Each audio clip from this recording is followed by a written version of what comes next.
This is Heme. And Jessica. And you're listening to the Friendly Atheist Podcast. Please go to patreon.com/Friendly Atheist Podcast to support this show and get your ad-free and bonus episodes. We have so many things to talk about today, but there was some breaking news this morning, like literally as I was prepping stuff for this. Oh, really? And I don't know if you've heard it yet. No, I've not been online at all. So this involves the Supreme Court. No. And I know that's the right reaction generally when there's a Supreme Court story. But the last time we talked about this, it involved that Oklahoma charter school. Oh, yeah. Do you remember that? So just to give you some background on the case, it involved St. Isidore of Seville Catholic Virtual School. And this would have been a publicly funded charter school that Christians tried to open up in Oklahoma last year. But then the Attorney General of Oklahoma, who's weirdly good on church-state separation, was like, you can't do that. You're not allowed to use public money to endorse religion in any way. The Supreme Court of Oklahoma voted 7-1 to defend church-state separation. They said you can't have this school. And it's not just that the state would have funded the school like any charter school. The problems with this particular place is that this is a Catholic school that would not have required teachers to be certified, would not have to accept openly LGBTQ teachers.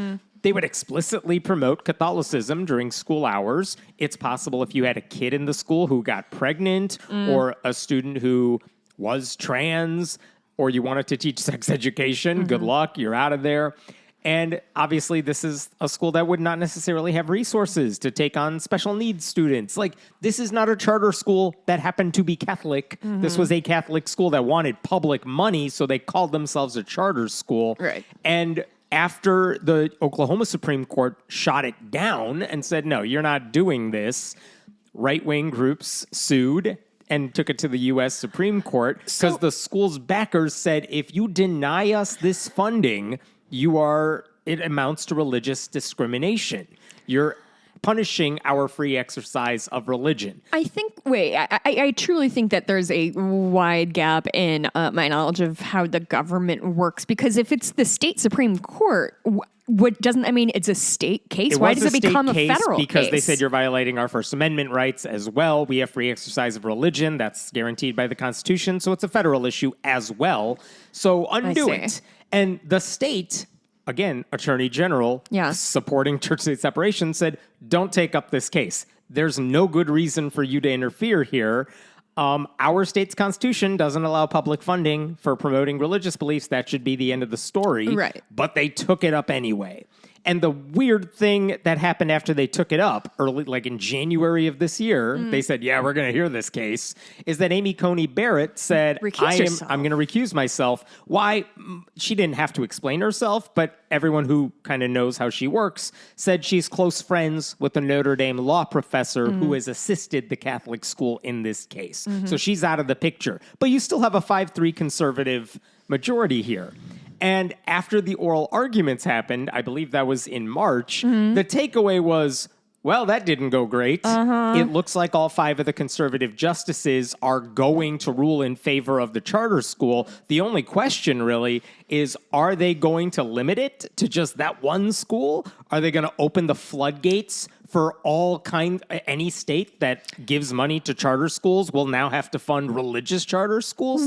How deep is this rot going to go? What's the name for that? Of we're ruling on this, but it's only in this case versus we're like a narrow ruling versus a broad ruling. That's what it is. And so that was the question. It's all the people who watch the courts and listen to that oral arguments it's not looking good. All 5 of the conservatives pretty much acted the way you would expect them to act if they were going to overturn. Like assholes, to overturn the decision. So today, Thursday, May 22nd, they issued a 1-page ruling on the case. Like, they decided it.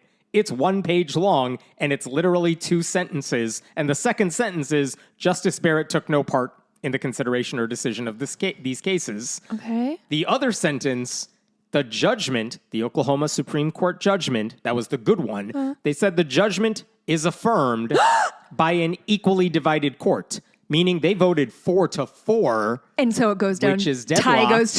Tie goes to whatever was already in place. Oh, and that's all they said. God. There's no explanation. You have to assume the 3 Democratic judges on the court did the right thing. And then what happened? Was it John Roberts? Do we know who? Nope. Was it John Roberts? Was it Gorsuch? Was it Brett Kavanaugh? I mean, it wasn't Clarence Thomas. No, it wasn't Clarence Thomas. We don't know who decided to flip, why they decided to flip. And when I say flip, I just mean they, for whatever reason, decided there's no reason for us to overturn the earlier decision. But that is a surprise ruling by this court because they decided, let's not fuck it up anymore. And that's the best you can hope for. One of them decided not to fuck it. One of them decided, one of the conservative judges said, I've decided not to make things worse. And again, with a Supreme Court like this, that's the best you can hope for in every situation. Because it's not like they're going to do the right thing, but they can avoid doing the wrong thing sometimes. I think I am so traumatized by this podcast that my brain is not giving me the, like, yeah, it was good news. Like, I'm still waiting for you to, like, and then... Yeah. So Amy Coney Barrett did the right thing. Well, she recused herself. Which is the right thing. And it helped a good thing happen. It turns out when you just remove them out of the picture, good things can happen. It truly does make it easier when you relieve these dum-dums of their duties. Right.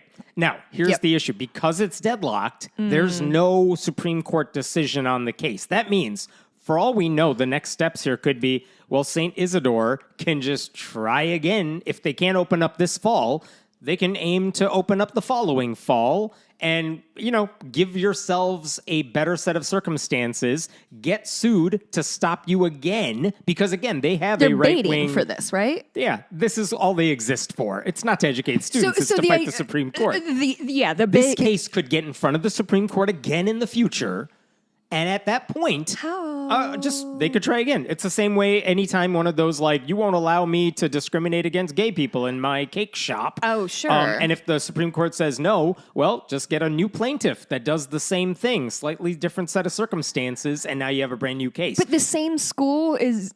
Okay, sorry. I'm just really trying to wrap my head around it. They could get back in front of the Supreme Court and... For whatever reason, Amy Coney Barrett could say, well, guess what? My friend was not involved he retired last year. This time anymore, so I am back in the picture, and then you would see a different story. But that's a lot of work to get back to that point. This time next year, the country will be on fire, so I don't think we have to worry about that. So right now, it's like a temporary, they didn't do the worst thing imaginable, right. But as every court reporter has said already today, this is temporary. Yeah. This is good, but it's not the end of the story yet, because it's not like they're going to just wave a white flag at the school. But I was reading Ian Millhiser, who writes about legal issues for Vox. And this is what he said at the end of his article after the oral arguments for this case a couple months ago. The court's ruling in these cases will come in the next few months, but for now, it appears the Republican justices' religious conservative revolution is likely to march onward, remaking public schools and potentially many other public institutions. Like, he was fully convinced after oral arguments that, this is not going to go the way I want it to go in the side of church-state separation. And again, the surprise here is one of those conservative justices decided, I'm not going to do the worst thing imaginable. Wow. So, a little bit of a surprise, a little bit of good news. The church-state separation groups that send out press releases after these things, it's all like celebration, but moderated celebration. It's like, this is great news, but we're not done yet. We'll keep fighting because this is a horrible idea to begin with, taxpayer-funded religious schools. So we'll keep fighting. And same thing with the right-wing groups that backed the Catholic school said, it's a setback. We'll keep fighting to make this happen. So this is just going to turn into a massive money pit for rich white that's the whole Supreme Court in general. People of just... They're going to keep, this is like fucking venture capitalism, but for laws of like, they're just going to keep pumping money into this situation until they get the result they want. Yes, that's how the right-wing legal system works.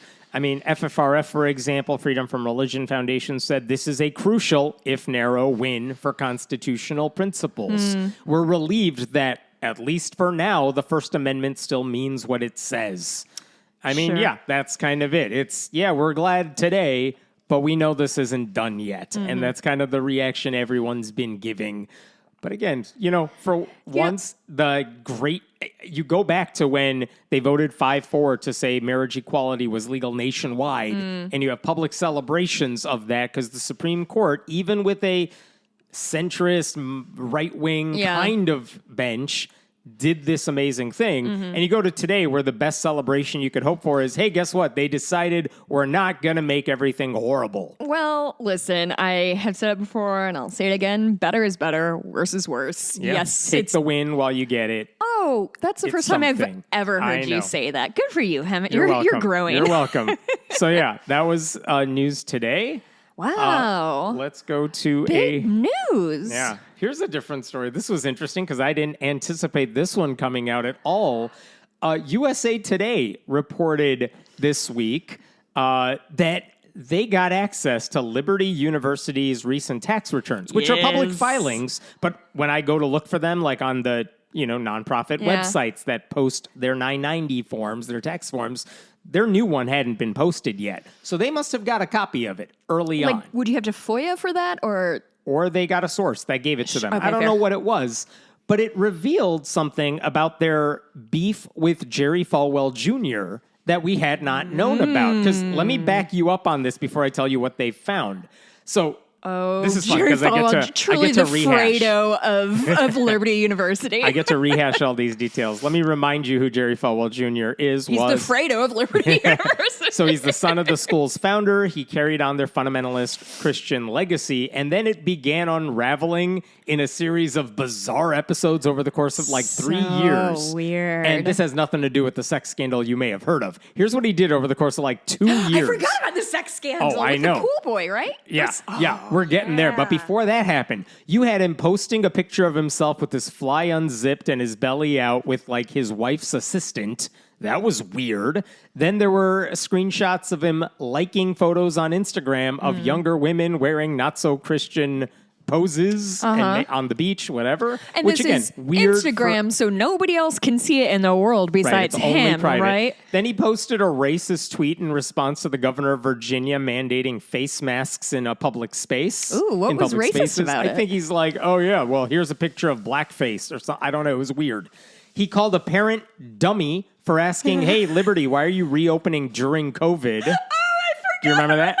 He censored the school's own journalists from reporting on things happening at the school. And then one time he fell down the stairs and they had to call a hospital because he got too hammered. Uh-oh. And that became a public story. Why is the president of Liberty getting drunk when you can't have a drop of alcohol on campus? And again, none of this stuff is illegal per se, but for a school where if you give a side hug for more than 3 seconds, you could get expelled. It's meh. It's so reeks of do as I say, not as I do. Yeah. And then you get the wild sex scandal that involved the pool boy. And basically the story here is Falwell and his wife met a pool boy named Giancarlo Granda while they were on vacation in 2012.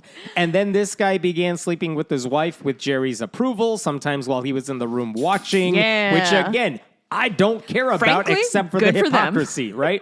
And that came to involve text messages, topless photos, and videos. It is possible that what was his name? Michael, who was the lawyer for Donald Trump for many years. Michael Cohen, got access to those photos, and he was using it to get an endorsement from Jerry Falwell of Donald Trump. Excuse me? Oh, it was crazy. Wait, is that true? I think so, yeah. They had goods on Jerry Falwell, and Jerry Falwell became one of the first guys to endorse Donald Trump in 2015, if not 2016. But he was one of the first to do it in the evangelical Christian circles. Maybe that's why. Wow. And again, such good judgment on this gentleman. All of this happening at a school where any kind of sexual touch between unmarried people is forbidden. And all along the way, Falwell began a business relationship with the pool boy, investing millions of dollars in a hostel that this guy would run in a seedy part of Miami. It was weird. And then... This sounds above board. So many podcasts about all of this. Honestly, I'm I need to write a script about this. So all of this happened. Yeah. And at some point, the school's we need to not have you here. This is too... Oh, and by the way, I didn't even get to the part where his wife admitted to going after a student at Liberty and sleeping with him. She went. Yeah. And it was Dang. like her son's friend. It was also weird. Oh my God, I do remember Right? this. I know. Wow. So all of this happened. And then they got rid of Jerry Falwell Jr. And then he sued the school for defamation. He's like, you're all making me look bad. Hilarious. God, I love this. Oh, this makes me happy. And then- Is this how people feel when they watch like Vanderpump Rules or whatever of just like terrible people making terrible decisions Great. and I'm just thrilled? In December of 2020, after he filed this lawsuit against the school, he then dropped it entirely. Oh. I don't know why. But then in April of 2021, Liberty sued him for $10 million, saying you breached your contract, you misled the school's board, and you hid your alcohol problem. And then Jerry Falwell responds by saying, like, hey, you know that defamation lawsuit I had that I dropped? I'm bringing it back. Oh, because my he God. said he alleged that the university made defamatory statements about him. Sure. He also said, you're holding on to my personal property and I want it back. This is old vape pen. Specifically, he said Liberty University has kept my .38 revolver, weird, the URL jerryfalwell.com, 3 horses. What? There was more, but like nothing screams I'm a conservative Christian like I'm suing my fundamentalist Christian college to get my gun back. My gun and my horses back. Hello, it's me, Yeah. Jesse James. Yes. It's 1890. Yep. This is the life. And then in 2023, God. he sued Liberty again to obtain his retirement benefits, which he's like, you owe me $8.5 million for retirement. Oh, I and want you're not $8.5 giving it to million me. dollars. Yeah. And then he sued Liberty again in 2023 because he said, you're misusing my father's name and likeness. Uh-oh. And intellectual property, though with Jerry Falwell, I don't think you're allowed to say intellectual property. Fair. But then he wanted the school to pay the Falwell Family Trust $7 million in exchange for using the elder Falwell's name for the next 4 years. 4 years. Even though he's the a founder of the 4-year school. contract on a dead man. Perfect. Yeah. So, like, you need a lot of pool boys to clean up this mess. So, here's what happened last year, though. Last year, July of 2024, both sides issue a press release saying, I know you've seen all these dueling lawsuits. We're happy to say it's all been settled. That's it. Here, I'm reading from their press release. Both the university's board of trustees and Jerry Falwell Jr. sincerely regret the lengthy and painful litigation process and each take responsibility for their part in the disputes. And So this brave. goes on for a while, but they basically said all the lawsuits have been dropped. Everyone's good. Oh my We're now God. going our separate ways. Everything's fine now. I'm so happy. Now, I don't know why the school had to apologize for anything here, because these are all Falwell's self-inflicted scandals. I mean, they do know- have those horses. I don't know what happened to the horses. Both I sides need had to this know what vested- happened to the horses. Both sides had a vested interest in not being the center of attention anymore. The podcasts were getting to them. But they did not explain the terms of the settlement because it was settled out of court. They're just like, we're good now. All the lawsuits have been dropped. Everyone's fine. We're moving on.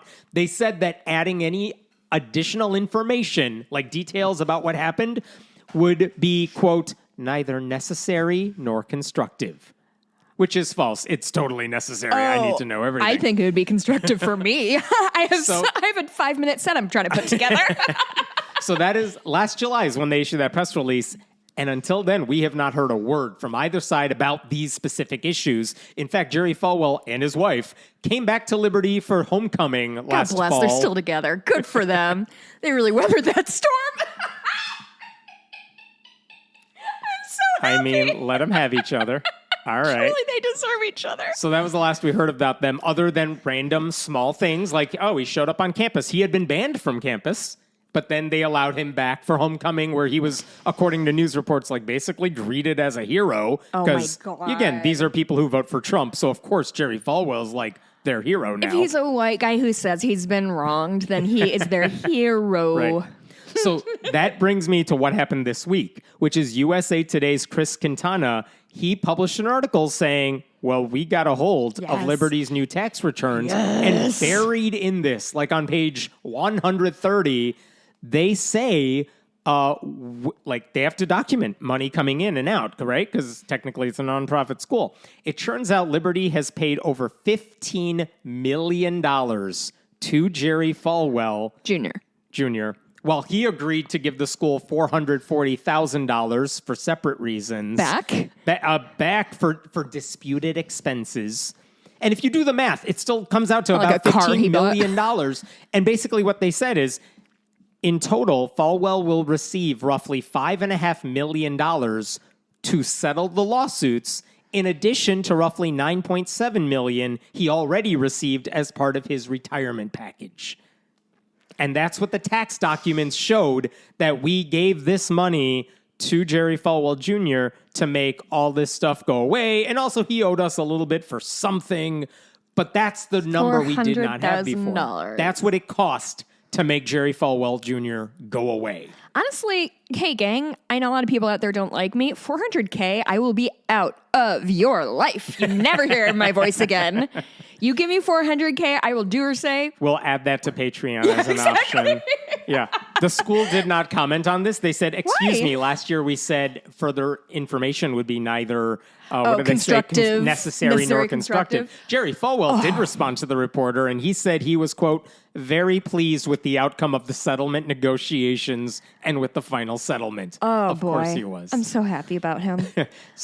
He's truly such a villain. Like, honestly, he reads to me as like a Disney villain, like the hapless son of a magnate. Best Disney movie ever. Right? I would watch this Rated R. shit. Yes. Who plays the pool boy in the Disney version of this movie? The pool boy in the Disney version of this movie. I don't know any young actors. Think about that and get back to me. Okay. All right. Now, probably somebody from Euphoria. Is that a thing kids are watching still? No. They better not be watching it. So, separately from all of this, and this is just something to keep in mind while all this is happening, but it's not part of the tax story, is that we talked last week about how the Department of Education under Joe Biden had fined a Christian school, Grand Canyon University.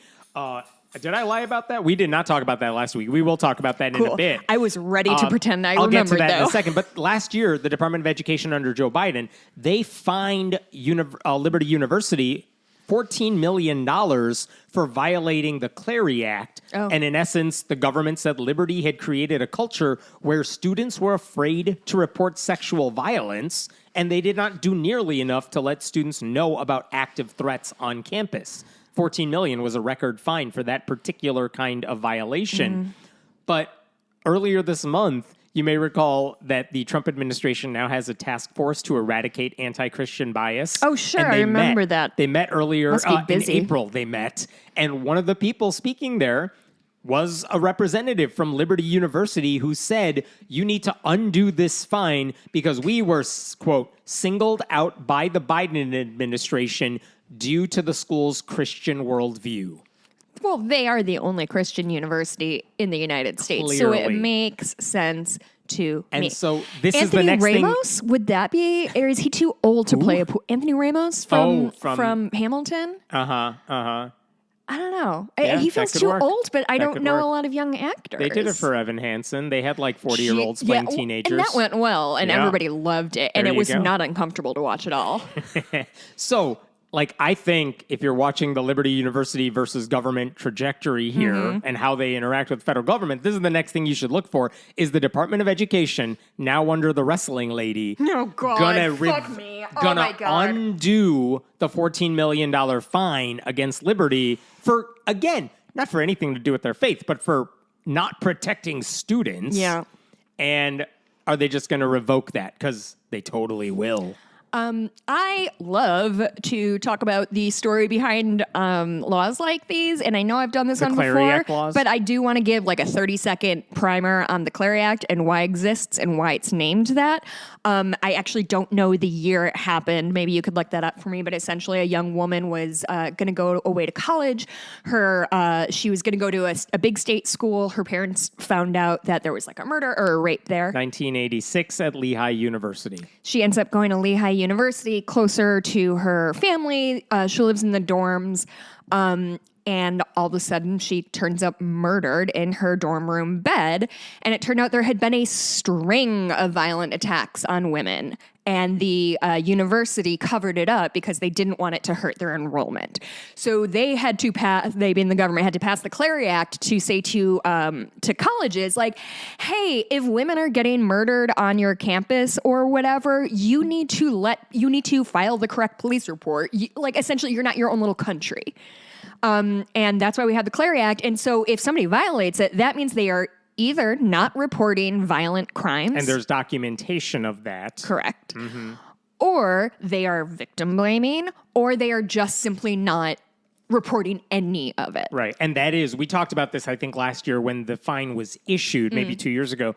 But that is what they did. That's why they were given this record fine. And now it's possible the Trump administration will just erase that off the ledger. Well, I mean, I really liked the overarching threat of sexual assault in my college experience, so I can't imagine why anybody would not want that. So when it comes to liberty trying to undo the Clary Act fine, I think they've learned a lesson from Falwell, which is if you loudly complain about being persecuted and you know damn well the other side is just more interested in making the problem go away instead of doing what's like ethically right, you'll get exactly what you want. Yep.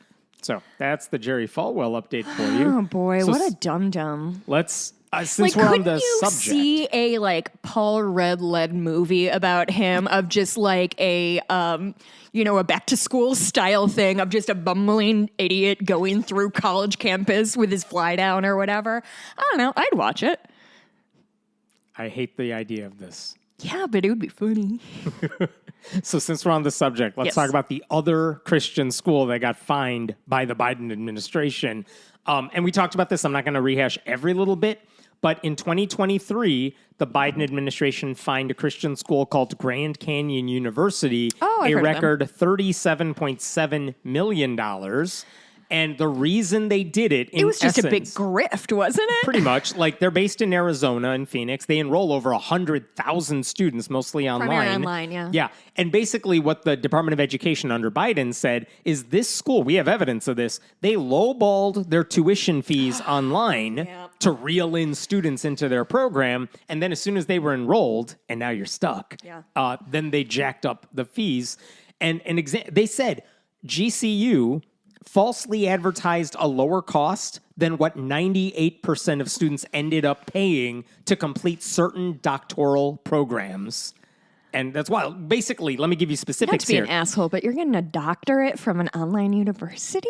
That feels Sometimes like... you just want the diploma. Yeah, I guess. So they advertise their doctoral programs in certain subjects costing anywhere between $40,000 and $49,000. That would cover a variety of programs that require students to complete 60 credit hours and write a dissertation. But what happened is that fewer than 2% of students actually paid that amount because they had to take more classes to complete their degree. Most of those students, 78%, paid nearly 25% above the sticker price. That's $10,000 to $12,000 to take necessary continuation courses. Yeah, it's called capitalism, Hemet Jesus. Right? And the Department of Education said this fake tuition cost that you put on your website, it wasn't a mistake on one place. You did it in your enrollment agreement, the net price calculator. Agreement? Yeah, like it's not like this was in one spot and they made a mistake. Like somebody signed on the dotted line about. Yeah, they said you have a calculator on the website so students can calculate how much would I owe, whatever. They have a calculator. It had it there. They had it on other marketing materials. And another example is if you were getting your PhD in psychology or some specific version of that, the school's website literally said it would take you 60 credit hours at this cost. If you do the math, it's $43,500. What they didn't tell you is, oh, by the way, there are some additional courses you have to take. We're not telling you about that on the website. Oh. And the Department of Education wrote that internal emails indicate that GCU leadership has been aware since at least January of 2017 that its disclosures regarding cost were incomplete or misleading. 2017. Like they knew for years they were lying about the cost. It's 2025 now. So 2023 is when the fine was issued. They had known for at least 5 years. So the school official said, we're not lying. The additional fees are mentioned via fine print disclosures and other documents. And the government's like, no, you got to put it up front. That's the rule for everybody. This is not some small thing. You got to stop lying about it. You got to put in a monitor in place to make sure the school's complying with the law. And the reason they're allowed to do this to a Christian school is because the school gets over $1.1 billion in Title IV funding, like federal financial aid. So the Department of Education has every right to make sure those funds are being used as intended. Right. And they said the government has given more than $18 million in federal funds to over 1,300 students enrolled in your doctoral programs. Right. And so like the government has a right to go in and say, you're lying to these students about the cost that we, the taxpayers, have to pay. So basically, after all this and back and forth and appeals and all that, the government instituted a $37.7 million fine against the school. Could have been way higher. Yeah. This is the low ball should have been way amount. higher. And so why do I bring this up now? By the way, since that time, the school has appealed the fine. They said they did nothing wrong. They celebrated a state-run agency that completed an audit and found no reason to stop working with the school, even though it never went into the specific claims made by the education department. And the president of the school said there are no student complaints about the fees. He also said they're going after us because we're a Christian school. That's why the Department of Education went after us. Ironically, 2 students filed a class action lawsuit against the school saying they were victims of GCU's price gouging. And that lawsuit is still ongoing. So after all this, all GCU had to do was just put the right price on their website for prospective students. That's all they were asked to do. Don't act like Ticketmaster with like hidden fees. Just disclose it up front. Let students know what other students getting the same degree pay on average. Stop trying to hide it. Like if 98% of students in these doctoral programs are paying a higher than listed price for their degree, then your estimated price is clearly a lie. Yeah. They did not want to do that. That's what they were fighting for. Are they a for-profit university? Private Christian school. I don't know. I don't think it's like a DeVry for-profit kind of thing? But they all hold on to this money just like a lot of schools do, public-private. It just feels so shady for it to be like a not-for-profit plus a Christian thing, plus a school. Like, those are 3 things that should lend themselves to honesty, one would think. So, last Friday night, GCU announced that the Department of Education, now run by Linda McMahon, the wrestling lady, has rescinded the penalty against us. This is what they said in a statement on their site. The department dismissed the case with no findings, fines, liabilities, or penalties of any kind, ... The dismissal stated unequivocally that there are no findings against GCU or any of its employees, officers, agents, or contractors, and no fine is imposed. So to be clear, while that legally clears the school, doesn't necessarily mean they didn't do anything wrong. Oh, no. It just means the Republican government has decided we're going to look the other way. Ethics have no part to play in this. None.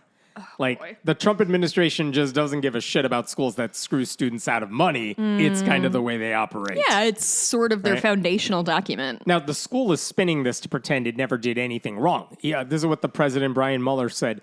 The facts clearly support our contention that we were wrongly accused of misleading our doctoral students, and we appreciate the recognition that those accusations were without merit. Perfect. That's not at all what the facts say. That's not at all what the result says. Well, it sounds like everybody learned their lesson, huh? Yeah, right. And again, I mentioned in the previous story, the government met last month for this anti-Christian bias task force. There were 2 schools that made their case like, we're victims of anti-Christian bias, Grand Canyon University and Liberty University. And they said we were fined by the Department of Education. So Grand Canyon University has now had their fine revoked. Liberty University has not yet. So that's why I'm saying, like, it's going to happen. It's just a matter of, like, is it going to happen tomorrow? Is it going to happen next week? I don't know.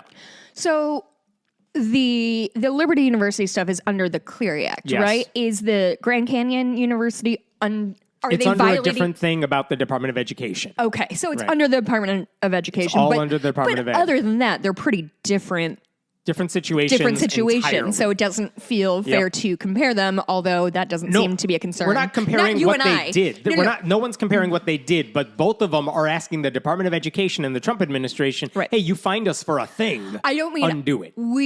I'm just saying in their situation, just because the fine got dropped from Grand Canyon, there is no link beyond them both being shitty Christian universities. Correct. There's no other link between them. Okay. Now, it should be noted, earlier this month, a federal judge saw that class action lawsuit from students who said, we're victims of their price gouging. And they're like, no, you're not. And the judge said, GCU had tried to dismiss that lawsuit. And the judge said, no, it can proceed. We're still going to hear this. On what grounds do they try to dismiss it? No, we didn't. Is that it? It's like that all they can do? Nuh-uh. Pretty much. I'm rubber, you are glue. Which means, like, just because the Republican government can look the other way doesn't mean GCU is out of the woods on the exact same issue in a federal court.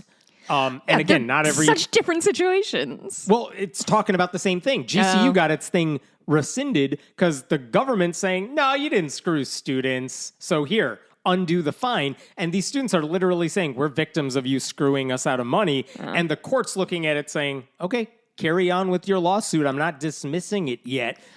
So that's interesting. When you have a court system that in theory is nonpartisan, they're saying, all right, let the nature of this lawsuit continue. Yeah. But the government's like, oh, we can just Control Z on the fine. All right, done. So interesting. So is same issue? It feels like this is a different track to go, a class action lawsuit versus the government imposing. Yeah, right? I mean, Those this was two a government-imposed sort of fine for screwing over students, and then you have students saying, we're victims, and we're personally suing you for this, and the government's saying, all right, systemically, we'll let you off the hook. So if this goes up to the whatever court system it's going to be a part of, is that I don't think the federal rescinding of the fine affects this lawsuit. The courts will just look at the facts of what these students are saying, and they'll make their own decision. So eventually, if the court finds whatever, the Trump could not go in and be like, boo, Trump could not. The administration cannot. Now, a federal court that has Trump-appointed justices could Sure, but we're not talking an executive order that will... Okay. Right. I'm going to move to a different story that also had a decision that got resolved this week. This is amazing. I literally saw a heads up about this result, this legal result of this. And I'm like, wait, hey, friend, what are they talking about? I remember the name of this city. And it is the reason I was hesitant. So I'm like, I thought this story ended like 10 years ago. And it's like, nope, it's been taking this long to get a resolution. I know it's confusing. Let me explain what's going on. Okay. In 2014, that's how far back this legal case began. 2014. Before I was married. Yeah. Like, there was a shooting in Ocala, Florida. It injured several students, several children. And at the time, whatever they did to try to calm the nerves of the city and all that, the mayor of Ocala, Florida, said, here's what we're going to do to prevent gun violence in our community. We're going to have a prayer vigil. And the Ocala Police Department put out a press release basically inviting everyone to take part in a prayer vigil, which is like, people can do their prayer vigil. I don't care. But why is the chief of police telling everyone that's a solution? That's weird. Just say candlelight vigil, gang. Yeah, you could totally do that. This is totally a promotion of religion, though. By the way, he could have asked the community to report suspicious activity or have better gun safety laws or call on politicians to pass those or demand better funding for the police department so they can stop this. I mean, you could do any sorts of things. They did none of that. They don't want to. They don't want to. That sounds hard. So, again, I do not care about the prayer vigil itself. It's the idea that why is the government promoting this? Right. And the American Humanist Association, they wrote a letter at the time to the chief of police saying, don't promote a prayer request, a prayer vigil on your department's page. Right. And we want assurance that you're not going to be officially participating in a prayer vigil, just standard church-state separation things. If a church wants to run it, fine. Yeah. Let them do it. That's fine. So nothing ever came of that request. Weird. The Facebook post by the police department is still up on the site today. Really? I checked. Yep, it's still there. Today? Yeah. So shortly after they did this thing, a local resident complained about the vigil to the city's mayor.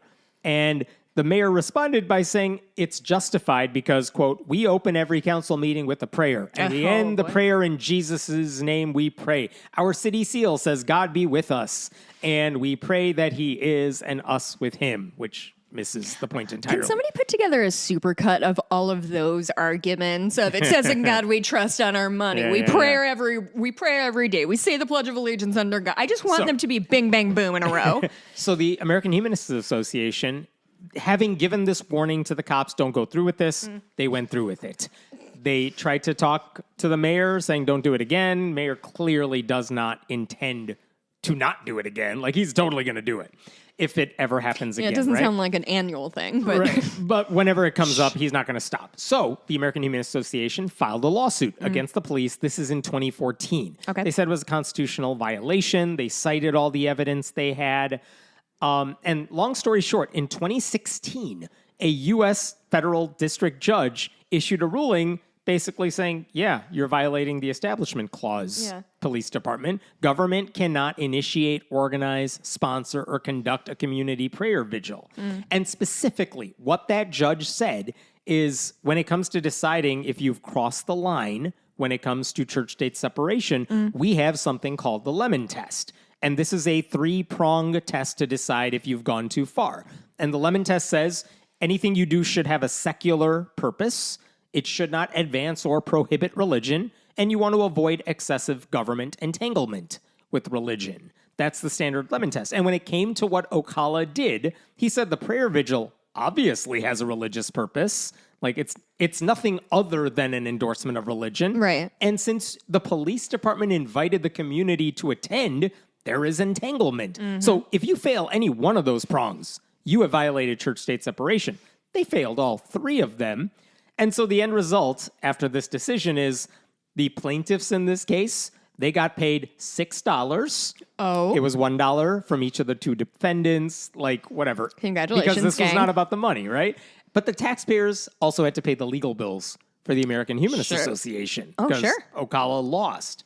Okay, so at that point, the right-wing legal machine springs into action. So when are we talking at this point? So now, the right-wing American Center for Law and Justice, they appealed this decision in 2022. Okay. And their document that lists phrases like cancel culture. It doesn't. They said it doesn't. They don't say cancel culture. said They could not say cancel culture. said It would be cancel too embarrassing culture. and I would have to die. Yeah. They argued atheists are trying to shut down protected First Amendment gatherings. 100% true. That's what I do. I just run around my neighborhood and people are praying together and I'm like, not today. Yeah, there you go.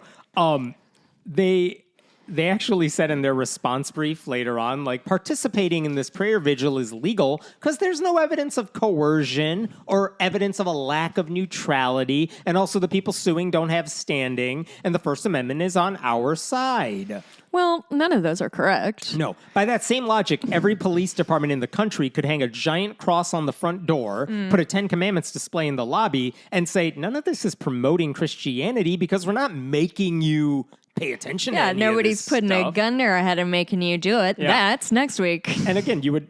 It seems like this argument would be obviously flawed if you talk about any religion other than Christianity, but they just treat it like the default. So their appeal was rejected. A 3-judge panel unanimously. I'm sorry. Let me repeat that. Okay. This is the argument they made. It was stupid. That was the argument? It was stupid. An appeals court heard this case.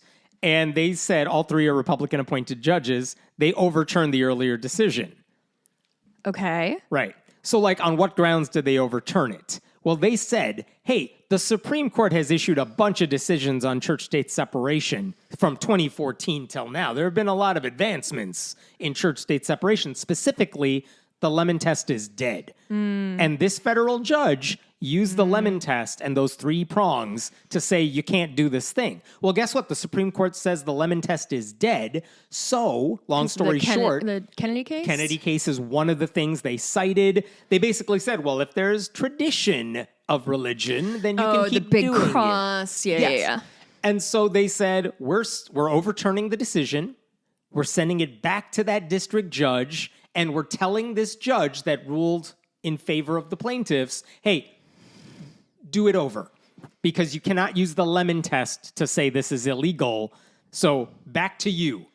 Okay. So they erased his decision So that's and they sent 2022. it back. Yeah. boy. So I'm trying So to... it's been 8 years It's been already. a long time. By the way, as they were doing that, before the case could be sent back down to that judge, the right-wing American Center for Law and Justice said, hey, Supreme Court, can you just jump in here and make a ruling on this really fast? Can they do that? They tried. And they said, like, the plaintiffs don't have standing. They're just offended. Can you just say no one's allowed to sue for anything like this? Because we would love to use this case to get you to erode church-state separation even further. And in March of 2023, the Supreme Court said, we're not listening to this case right now. Neil Gorsuch said at the time, I see no need for the court's intervention at this juncture. I would allow for the process to unfold. And basically saying, let the lower courts figure this shit out. Yeah. And if there's a real issue, we'll step back in. Clarence Thomas is like, come Gimme, on, gimme, gimme. gimme. Yum, But yum, yum. they didn't have the votes. They need 4 votes to hear a case. They didn't have the 4 votes. Anyway, it goes down to that first judge again. So that judge... And it's the same guy. Same dude. And he's just going to be like Control X, Control V, here you go. All they told him is, you can't use the Lemon test to tell us this is illegal. Because the Supreme Court already said you're not allowed to use the Lemon test. So this federal judge, in June of 2024, case gets back to him, and he's like, all right, I've made my decision. The city still violated the law. What could he use now? Or what was his reasoning here? He says, unlike Kennedy, the football coach guy, this doesn't involve alleged violations of free speech or free exercise rights of a private citizen. Based on the undisputed facts, the city's involvement in conceiving, organizing, and implementing the prayer vigil is government sponsorship of a religious event. When government action amounts to sponsorship or of favoritism toward a religious belief system, it violates the Establishment Clause. That is what has happened here. That's what he said. Basically saying, all right, screw the Lemon test. I'm reading the First Amendment. Yeah. And it says you can't do this, so I'm still right. Yeah. So at the time, the groups are like, So now we're back June to where we 2024. started. So here's where we're at right now. So we're exactly where we were in exactly 2017. we are right back to where we started. And here's the question. Right now, where they're at is the plaintiffs didn't get any money from this, but the city still owed the plaintiffs' lawyers, Sure. the American Human Association, all those legal fees, a lot more now, by the way, because you made them do all this extra work to get back to square one.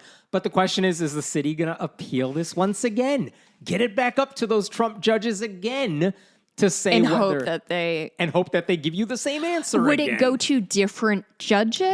If it gets back up to the 11th Circuit again, you're not necessarily guaranteed the 3 same judges. justices So it's just 3 of the... Okay. Yeah. But like, they're now saying, all the judges, well, the one federal judge is saying, I don't care how you want to look at this. Right. It's clearly against the law. And if they say you can't use the Lemon test, well, guess what? This is so egregious what you're doing that I think this is still illegal. And an appellate court that looks at this case, they're not going to be able to defend this. This is what the judge is saying. You're not going to get out of this on a technicality. They're trying to get a technicality in, and it's just not going to happen. No one's hearing it. Yes. Right. So if the city appealed, there was a chance they could lose the case again, though there was an argument to be made. Listen, they're going to hear this case. They might overturn this case. And now that we've gone through all these motions, maybe the Supreme Court will take it up. That's what they want to do. But if you try to take it up through all those stages and you have to write all these briefs, that literally, according to the city's attorney, could cost over $1 million. And if they end up losing, if the city ends up losing... Add it to the bill. Add it to the bill. Right. And here's what happened. This week, the city had to decide whether or not they wanted to keep fighting this. Okay? And who is advocating to keep fighting? The right-wing legal groups that want them to keep fighting this. Okay. The former mayor of Ocala, who was around in 2014, who's like, we haven't done anything So it's kind wrong. of people who are not going to be personally on the hook for the taxpayer money, none of these people are going to be on the hook. It's the taxpayers who would, or insurance that would cover this. Sure. But the city would have to pay this out. So really what we're looking at is people like playing chess with human lives. That's how Republicans work. We're going to gut, $1 million, $2 million, $10 million out of this city that I'm sure doesn't have a ton of extra money. Right. To what end? So it turns out last month, minute. Last month, the two sides had gotten together. The American Human Association, those lawyers, and the right-wing legal groups, they had actually put together a settlement offer. Like, let's just end this here. And the question is the city going to accept that offer and just put a stop to this? Or do they want to keep fighting? Like, do you want to take this offer on the table that both sides have agreed to? Well, deal or no deal situation. Or do you want to listen to the right-wing groups that say, keep fighting, we can do this, let's take it up to the Supreme Court? I want to play for you one clip. It's from a city council member. I think there are 5 members of the city council. This is from city council member Jay Muesley, and he explained why he wanted to vote to take the settlement offer, and he's urging his colleagues, just take it. Just take it. Here's the clip.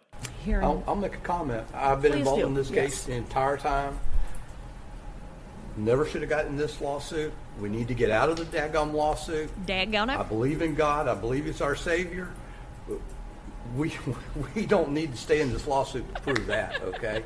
It's $1 million gamble, and I'm not going to make $1 million gamble with the taxpayers' money on something that we may or may not win.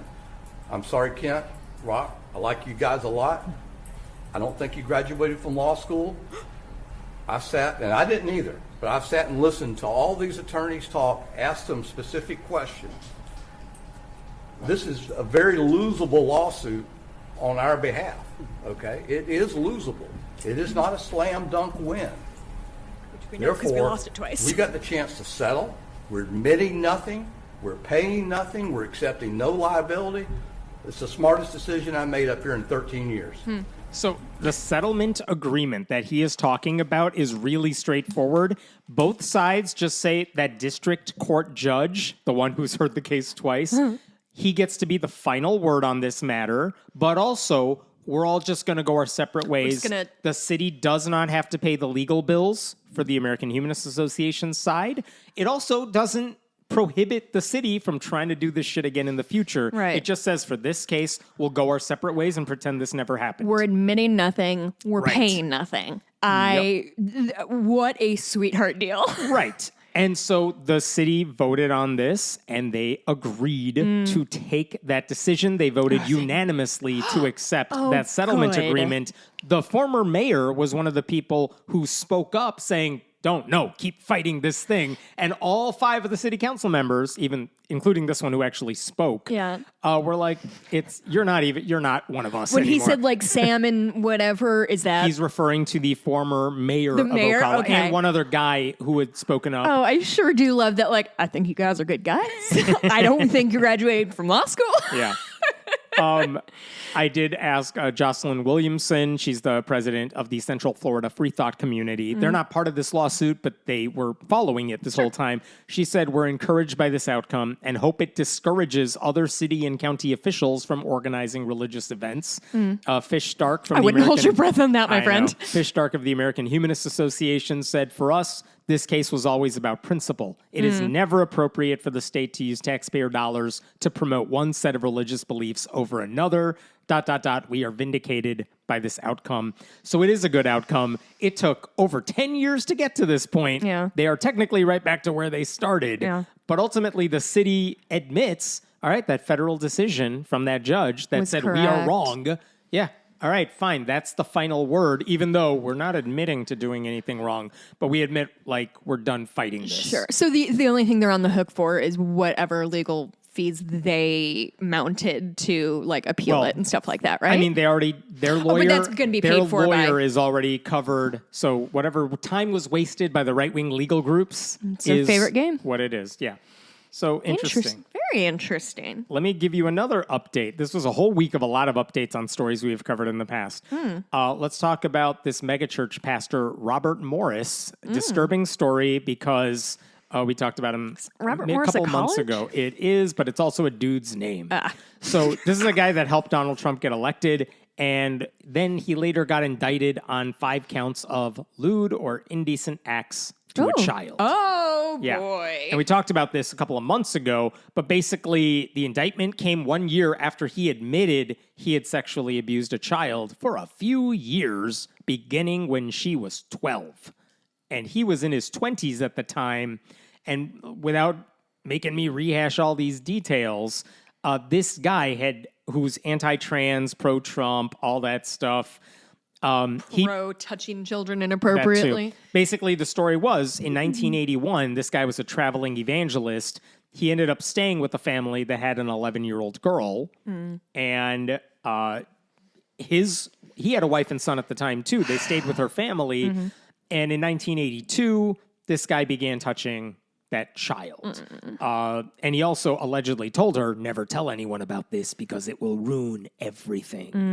And this continued through 1987. It was a period of 5 years where he was sexually assaulting this child. There was a weird side story to this that she actually told a friend what had happened, and it came back to the girl's father. Oh, good. And he told this guy, Robert Morris, he demanded that this guy get out of ministry. And Robert Morris did. He left for like 2 years, and then he Did finally... some soul searching. Yeah, right. Didn't and when he think about finally returned to preaching, he founded a church that would become the megachurch, gateway church that he runs today. But interestingly enough, he once published a biography of himself or some book about Jesus, but he's telling personal anecdotes throughout. And he actually mentioned, when I was in my mid-20s, I stepped down from ministry for a couple of years because I had to take time to deal with my, quote, pride.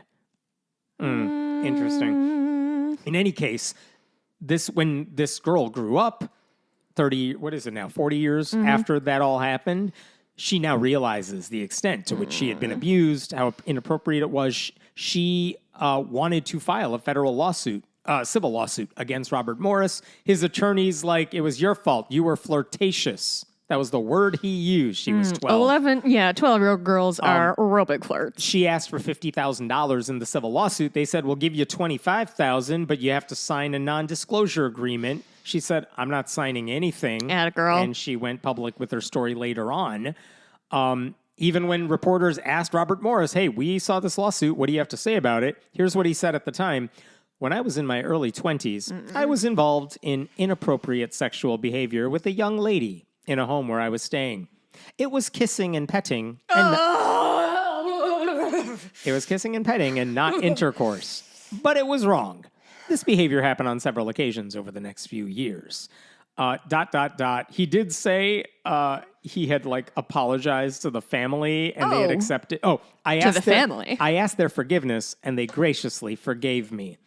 But for what it's worth, she's not a young lady. She was 12. It wasn't inappropriate. Jesus It was Christ. criminal. It wasn't kissing and petting. According to the survivor, he, quote, touched every part of my body and inserted his fingers into me. And she added, no, we did not forgive this guy. Here's what she said. My father never, ever gave his blessing on Robert returning to ministry. My father told him he's lucky he didn't kill him. So anyway, this goes on for a while.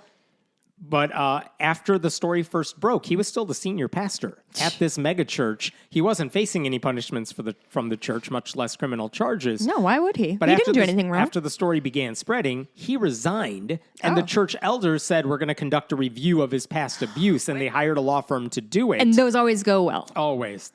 And what they said is, we knew he had done something wrong. We had no idea about her age or how long this had occurred. And when the investigation was finally completed last November, it led to the removal of several elders at the church who apparently totally knew what had happened. Of course. And three of the several elders at this church, 3 of them had no clue. And that was it. And those 3 Ooh, is that better or worse? Is that I better don't or know. worse? Come on, think, Jessica. I don't know. But also that knowing it and covering up or having no idea one of your staff members was fucking right? a child. And They're both bad. not staffer, senior leader of this Yeah. church. And even that investigation was limited because a lot of those former church leaders are no longer around, and Morris did not cooperate with the investigation. But after all this, the criminal trial continued. The Attorney General of Oklahoma went after this guy because he said all these incidents happened in my state, so I'm going after you. Wow. And the last time we talked about this guy is he was found guilty of all this stuff. Good. Right? So he has made one court appearance already. He's But we're waiting to hear how long is he going to jail. Okay, so he's convicted, but Yes. we're waiting on sentencing. Right, and his next court appearance is scheduled for September 4th. A single charge of indecent acts on a child can be punished with up to 20 years in prison. Is he in custody right now? I think he's not behind bars right now. So he's out on bail. He's out on bail or something. And I'm sure being really I don't think they see upstanding. him as a flight risk or anything, but we don't know how long he's going to go. I'm not worried about jail. him fleeing. I'm worried about him assaulting more children. Yeah. So anyway, the reason I bring this up is because there's another conflict now brewing between this dude and his church. Because when he resigned from Gateway Church last year, he apparently demanded the church pay him over $1 million. Wait for this. And pay him between $600,000 to $800,000 every year for the rest of his life. Because Why can't I get deals like this? What did these people do right? he says that's I'm the going to leave this contract. podcast and you're going to pay me $600,000 a year for the rest of my life. It's a Patreon goal that, damn it, donors, step up.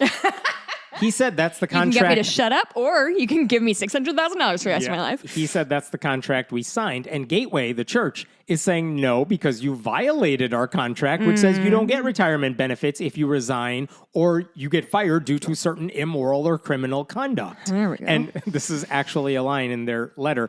Gateway believes that Morris's resignation based on child sex crimes plainly fits within that category. They were apparently willing to work with him to resolve some of these issues before they learned all the details of what he actually did. But his, quote, defiantly unapologetic posture made them not want to work with him at all. And so now Morris is demanding they resolve this. And he also said, Morris is trying to settle this by going to a Christian mediation, like arbitration group. But the church is saying, we already have this in place, and that's not the same group we agreed to work with. So now they are asking secular courts to step in and prevent this arbitration from moving forward. And that's why we have the messages and the contract they sent to each other. Oh, boy, I am pretty fucking happy about this. So while the specifics of the argument can get tedious, it's just the audacity of his demands that's getting all this attention. This guy was already paid way too much to begin with. I don't care how much he was making for the church. Yeah. Like the whole point of if you're a pastor and your church is raking in all this cash, good, go use it for a good purpose. Why Private are you, planes and sneakers. Yeah, why are you giving it to the pastor so he can get whatever he wants? Like, Big coats with shoulder pads. and he's now demanding the church give him what he was promised in perpetuity, even though the only reason he lost his job is because of what he did and then lied to everyone about. And this is what he said in a statement. Shortly after the troubling, this is from Gateway Church. Shortly after the troubling revelations about his past conduct came to light last year, Robert Morris reached out to Gateway Church with a series of substantial financial demands. Gateway Church... Gateway Church has chosen not to meet those demands. In response, Robert Morris has filed a lawsuit in arbitration seeking financial compensation. His claims are false and do not reflect accountability for the impact of his actions on the community. I will never not be surprised by the fucking audacity of men. Dude. This man molested a child and is demanding a payout for it. From the church. He's like, yeah, but look at what I've done since I then. swear to fucking God, these people who were born on third base and have everything going for them, everything handed to them, and they fall at the first hurdle, which is not molesting children. By the way, the church here is like, we don't want to pay you. You clearly do not deserve it. The contract said, like, you have to pay me this much money every year for the rest of my life. But if I die before a certain time, you got to give my wife that much money until she's dead or something like that. It's a wild contract. It's like how there was a Civil War widow who lived up until the 1980s. Yeah. Like, what is going on? Why are you still getting payments every week? Yeah. To be clear, the Gateway Church here, they're not the good guys in any of this. They were fine sticking by his side when he was just a cruel, MAGA-loving bigot. This is an outstanding let them fight situation. Yes. This is fucking Godzilla and Mothra, and I hope they both die. And I just want to point out one other thing, which is there is a separate lawsuit against Morris and Gateway Church because in 2022, he gave a guest sermon where he basically said, we want you to give money to our church and we'll give you a money back guarantee if you're not happy with where your tithes are going. And a couple of people are like, well, we asked for our tithe money back and you didn't give it to us. Guarantee. Yeah. Is this Menards? Yes. What the if you're not getting your prayers answered good? There was no contract. There are no stipulations, but these people said we wanted our money back. You didn't give it to us. And even though you promised, so we're suing. That lawsuit is still ongoing, by the way. Yeah, and it's wild because I feel like in Christianity, one's word is pretty fucking important because that's what they base their That's whole old religion on is just the words of somebody. Uh-huh. So, wow, these people are villains. Hey, just really quick, you know how I love to just throw a fun fact in here? In, teen pregnancies, this huge problem that churches are blaming young women for. Heard about it. Would you who would you guess are the majority of the fathers of these children? Dare I ask? 2/3 of the fathers of teen pregnancies are men over the age of 20. So maybe instead of shaming girls for wearing tank tops or whatever, men should keep their hands to themselves. Don't touch me. Fair. These are stupid people. Why do they get so much it's just that listen. You run a megachurch. It's just that we have no ads anymore. Our income. And you let your friends set your salary because who's appointed as elders at the church? It's usually people you know. Over the last 2 months, our income has halved from this podcast. And there's a child molester walking around being like, I deserve $600,000 a year for not molesting children today, I guess. You're forgetting the $1 million. The wealth despair. And I know this isn't what it's about. It's just really fucking chapping my ass today. I mean, it's not fair. I went horseback riding this morning. I'm clearly, these fucking people, and they have so many money and so many resources. So much money is how you say that. And they just cannot keep it together. They just can't enjoy their money and do a little speech once a week and then go fucking fly off to the Caymans or whatever and enjoy your life. No. You have to leave a huge wake of destruction wherever you go. Because otherwise, how will we know you've been here? Men don't build statues of themselves anymore. They just fucking gut industries. And that's their legacy. The new Rockefellers. I've had 2 cups of coffee today, and I usually have 0 cups of coffee. I don't know what kind of energy I'm bringing. I know what to bring you to start this podcast. I'm sweating. I got a different one for you here. Oh, boy. Maybe this is the last one. We'll see. So there's been a bunch of stories we've talked about that involve attempts to shove Christianity into public schools. Put the Bible in history class, like in Oklahoma. Put the 10 Commandments up in every classroom. Religious invocations at school board meetings. Let kids skip class so they can leave school to get indoctrinated by religious leaders. They tried to build a friggin' Mormon seminary on the campus of a public school. And some of these are more or less insidious than others. Some of them have been shot down by judges, but they keep trying to do this. And I got a new one for you. Just really quick, which was the one where the guy was like, well, we should have the 10 Commandments because if somebody murders somebody, they would get arrested? Do you remember that? It says, thou shalt not kill in the 10 Commandments. And if somebody kills somebody, they would take him away. Therefore, 10 Commandments or whatever. Anyway, that is their argument. I truly tried to explain that to Mikey a couple weeks ago, and we almost got in a fight about it because he did not understand what was going on. And it got very tense for a second. And I was like, you know what? Not worth it. Not worth it at all. Okay. Tell me what's happening now. New attempt. Great. In Can't Texas, wait. In Texas, the state Senate in Texas just passed this bill. Good. It's now in the state house. I bet so it's we're waiting. A great bill. I can't wait. They want to force schools to use BC and AD before Christ and Anno Domini instead of CE and BCE, Common Era and before Common Era, in history books. Well, it's a stupid hill to die on, but at least they're dead. So, according to the law, according to the bill, here's what would happen. Basically, every school district shall adopt a policy requiring the use of AD and BC when expressing dates.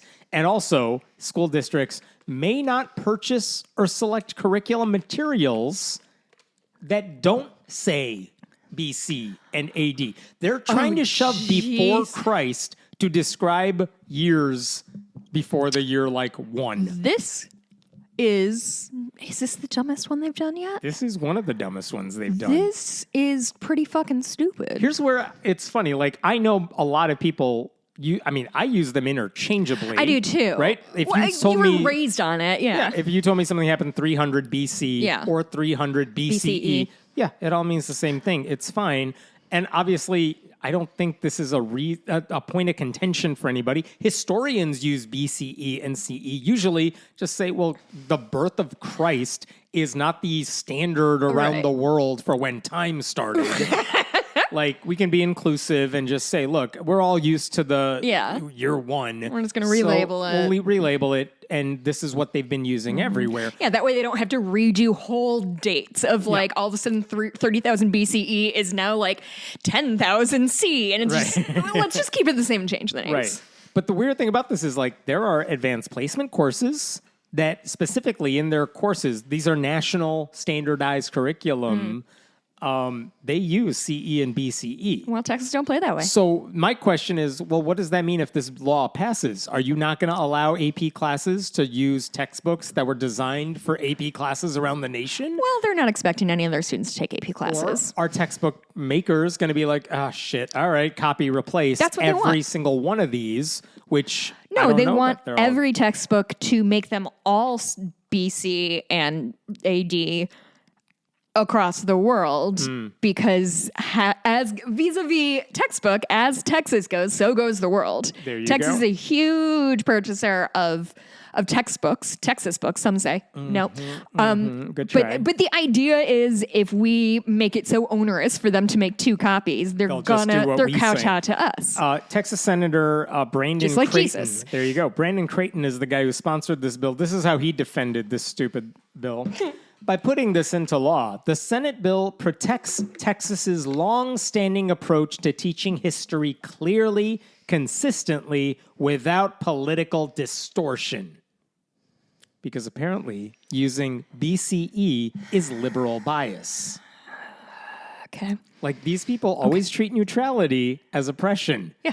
This is a perfect example. that's exactly what it is. A secular demarcation of history is political distortion, while a biblical one is teaching history clearly. It's just how it happened. Yeah. Like, it is unclear what the penalty would be if a history teacher who didn't say before Christ to talk about, like, ancient Egyptians what's the punishment gonna be? What is the punishment? There's nothing in the bill that talks about it. That does seem to be a theme that they have of, like, well, I mean, certainly half-assed, unthought-through shit, but specifically of like, okay, we want everybody to do this or not do this. Okay, well, what if we don't comply? Anytime they can try to shove Jesus into anything they're doing, they're taking advantage of that as much as they can. But they don't even think it through enough to make it a viable anything. No. Like, if you said you lose, whatever, like you lose points off your teaching certificate or whatever every time you do this, fine. You can't just be like, it's just fucking stupid.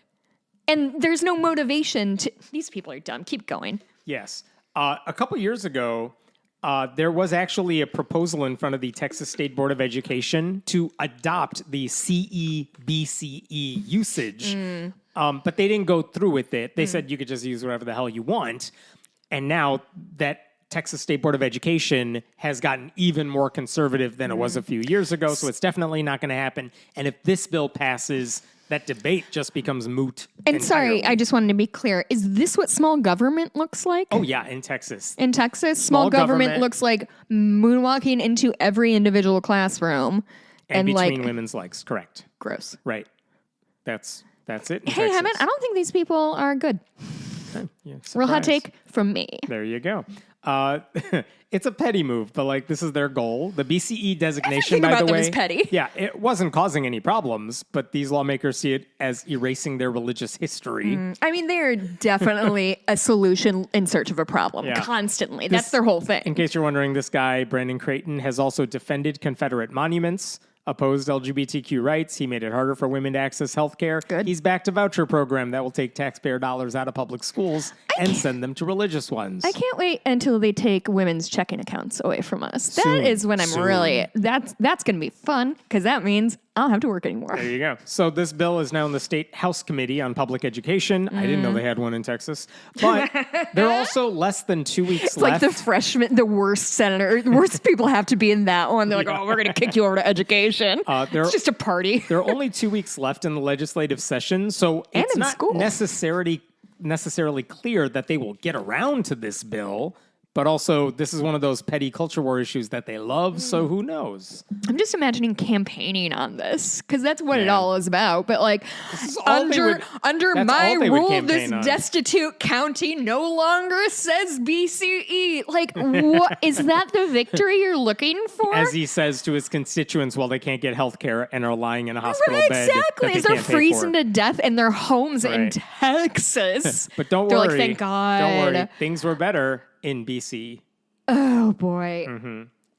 Oh, these dum-dums. I got one quick update for you, but I won't take too long on this. We did a story a while ago about This is all updates. It's all updates. Southwest Airlines, there was a flight attendant who worked for them Oh, I in remember. 2017 who started posting anti-abortion messages online, which, whatever, private citizen, you're allowed to do it. But actually, she also sent emails to and made social media posts about her union president Yeah. who is pro-choice. And she went to the Women's March and said things like, "You truly are despicable in so many ways." She accused the union president of murder. And then Southwest is like, It's "Hey, the when sisterhood, baby. yeah, when you make these posts, one, you're harassing your colleague. Yeah. And also, you're wearing your Southwest shit in pictures that you post when you are making these comments. Yeah. Like she's displaying her employee badge. That's no good. And they fired her. And then she said, "You fired me because I'm Christian." Seriously. And She was you know what's wild? The only Christian flight attendant in all of Southwest. humanity You wouldn't since- believe it considering they're since- hubbed in Atlanta. she's the first Right? Christian since the year 1 BC. So brave. So this brave. went to a jury trial. A jury trial. Yeah, this is a while back. Went to a jury trial. A jury agreed with her. She was fired for being Christian. They said she has to get her job back. Southwest has to stop discriminating against employees. They also awarded her $5.1 million. Oh, I'm remembering why I memory hold this. Yes. I'm feeling sad Now- and angry. Yeah, a judge later reduced that to $800,000, but also what the hell? But also, Is that why we had to pay for bags on Southwest? That's correct. And while all of this was a focus of a court hearing like a year ago, like, do we really have to do all this? It was one other aspect of this that became a bigger controversy because a federal judge in 2023, a Trump-appointed judge, said that Southwest didn't uphold its end of the bargain because it was supposed to tell people they don't discriminate on the basis That's of religion. right. Didn't they want them to like send an email or something Yeah, like and they that? sent the wrong email. But long story Yeah. short, the judge said Southwest is in contempt. You have to write a new email. Here's a draft. I will write it for you. But also, he said you have to take That means I'll have AI write it for you. yeah, you have to go through religious freedom training, and it's offered by a little group called Alliance Defending Freedom. Oh, these motherfuckers have us coming and going. Yeah. So Southwest had to take religious education training from a right-wing group that opposes religious I would freedom. fucking kill Yeah. myself if I had to do that. And without going into all the details, the reason I bring this all up is that last year, an appellate court just paused the ruling from going into effect. They said, we're looking at this. It'll take us some time. But for now, Looking at the entire case, because we're trying to figure can out you can't overturn a jury verdict. That's right. But they were looking at other aspects of this. Oh, okay. But last week, the Fifth Circuit Court of Appeals, which is notoriously conservative, they ruled unanimously that the federal judge, the Trump-appointed one, overstepped his bounds when he told Southwest they had to go to ADF for religious training. Oh. Like, they can't undo the jury decision. Sure. So they did not undo that. That lady... but some of the consequences. But some of the consequences, they said when he told you have to go do this religious training, it was overbroad in scope, undoubtedly punitive in nature. Yeah. The sanction plainly exceeded remedial bounds. So they said, we're reverting this decision that Southwest discriminated against this lady because of her religious belief. We can't undo the jury verdict here. which is frankly And we- fucking we insane. can't undo the financial compensation that was a result of that. But Southwest did not discriminate against this lady, so we're undoing that. And you don't have to go through the religious training from that's this good. right-wing group. So yay. Is it too little too? Had they started it already, or is No, this they never all- did it. When the Well, that's court put good, it at on least. pause, they never had to go through the training. And so anyway, it's like it never should have gotten to this point. She was never fired am for her religious beliefs. I don't know what shocked. that jury was doing. I'm really shocked that it went to a jury because again, I don't know a ton I'm about. sure Southwest is like, yeah, fine, take it to a jury. We're going to be fine. They had to be fucking shocked to lose that Must one. have been. But Ooh, anyway. they must felt like we feel every single day. Oh, So- the world is stupid. So the good news here is that they will not have to go through that training. The bad news is, well, the case still existed. is she and working back at Southwest? I I wonder. don't know. What an asshole. Right? She's a bad person too. Join the club, man. Yeah. All right. That's all I got this time.